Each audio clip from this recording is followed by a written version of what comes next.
Hello, good evening, good afternoon, good morning, and welcome. It's Nurse Richard, the Wax Wizard. Thank you for joining me for this incredibly difficult procedure, the year of nightmares. And it had a lot of those things that you really don't want in an earwax removal procedure. They're so difficult. First of all, I've got to wish you all a happy new year. You may well be watching this in the middle of the year, but this is actually the first day back in clinic after the Christmas and the New Year break that I've recorded. So I hope you all had a wonderful Christmas and a lovely New Year. I'll fill you in on mine a bit later, and a couple of other updates about things. But for now, I'll tell you about this here, because this was a chat. Now, I know he does watch the channel, so hello to you if you are watching.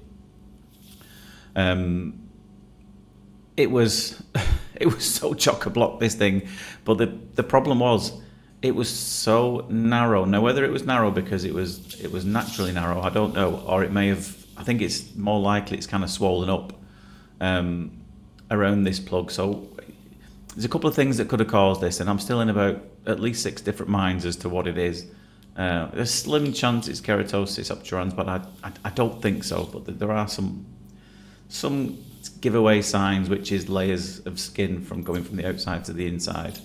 But I don't think it's that. I suspect it's quite a narrow ear, and as the skin naturally sheds out sideways, it's a bit narrow and bending. It's kind of, a bit of it has got trapped and then it's built up. But as it's built up, this dead skin trying to migrate out there, it's really irritated the ear and it's swollen up. So it's kind of trying to close shut on it. And it does look a bit bumpy, the ear canal afterwards. But it was just so narrow and so difficult to get out. So I've already put some oil in there. And this is all in the bony part of the ear. It's all quite deep down. And you can see the suction tube only just fits in that gap there. And that is tiny. You'll be even more amazed that when we go nearer the eardrum to get the last bit out, trying to get the fine end down there. And the fine end is minuscule. It's like a millimetre. Or even less, I'm not entirely sure. But that only just fits into the gap at the bottom of the ear, which I couldn't quite believe. I've not seen one so narrow in such a long time. But yeah, it was an absolutely horrific thing to get out. He said his symptoms were obviously he couldn't hear a thing. He was really struggling to hear in this, but he was experiencing some pain as well. And again, those are all clues that the ear is kind of swollen up and irritated. And in the top right corner, where you can see now, there does appear a small, now whether it was there before or whether it was happened during the procedure, like a small little blood blister. I don't think it's granulation tissue, I think it's a blood blister. And that it's not because we made contact with the canal wall.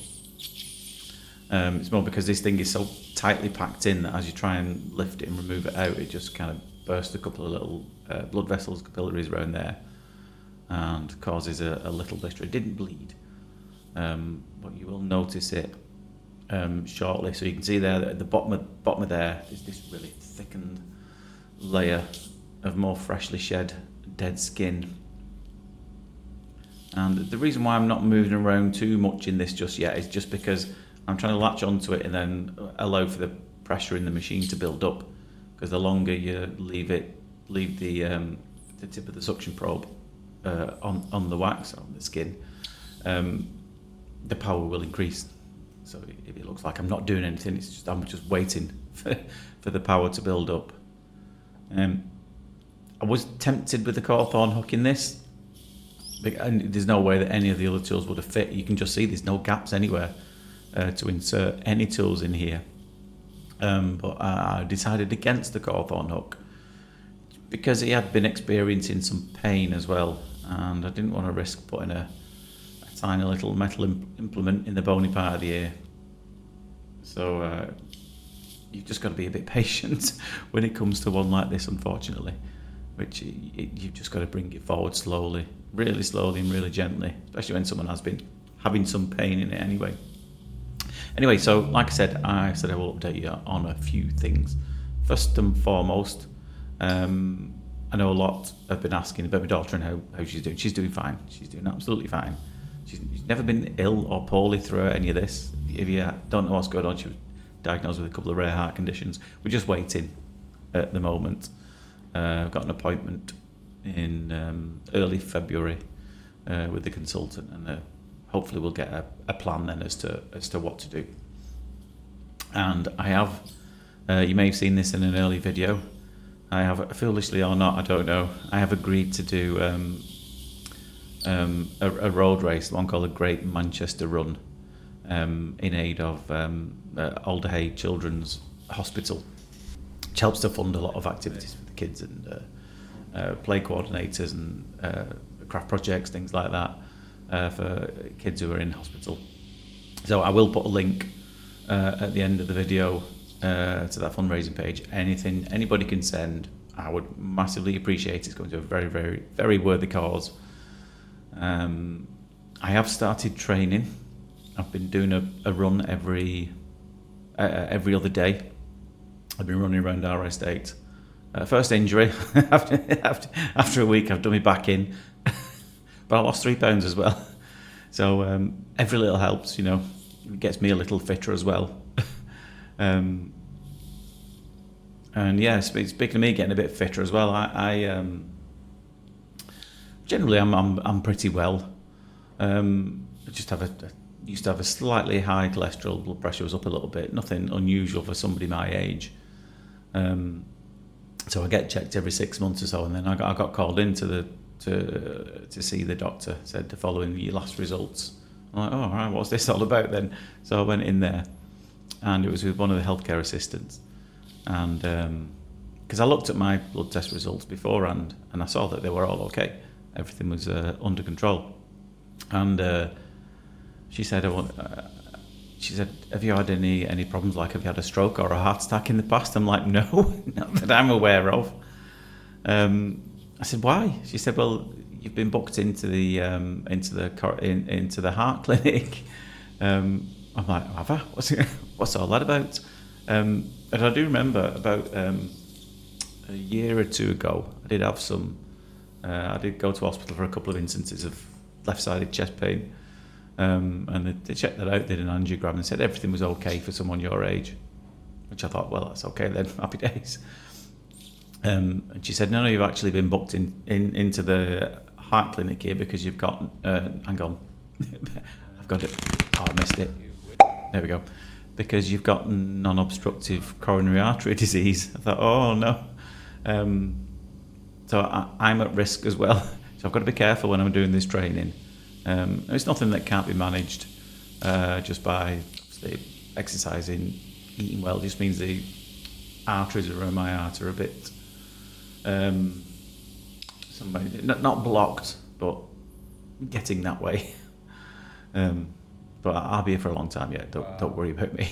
But it just means I have to be careful when I'm doing this training. Feel any twinges, then I've got to stop. I didn't want my wife and my daughter to feel left out anyway, having heart conditions, so I thought I'd get myself one as well. Anyway, as you can see, we've managed to get that out, but have a look how swollen and kind of bumpy this ear canal is. And you can see on the right-hand side there, that little blood blister. I don't think that's granulation, like an inflammatory response tissue. I think it's probably been caused by trying to wiggle that and separate it, because it looks quite fresh. It looks more bright red. But here's where it gets really tricky, if it wasn't already. So this is the fine end tube, believe it or not. And if you just have a look at the base of the ear canal there, it's unbelievable how small it is, the area that I've got to work in there. So difficult. And believe it or not, it was only after we got this out that he noticed the biggest difference.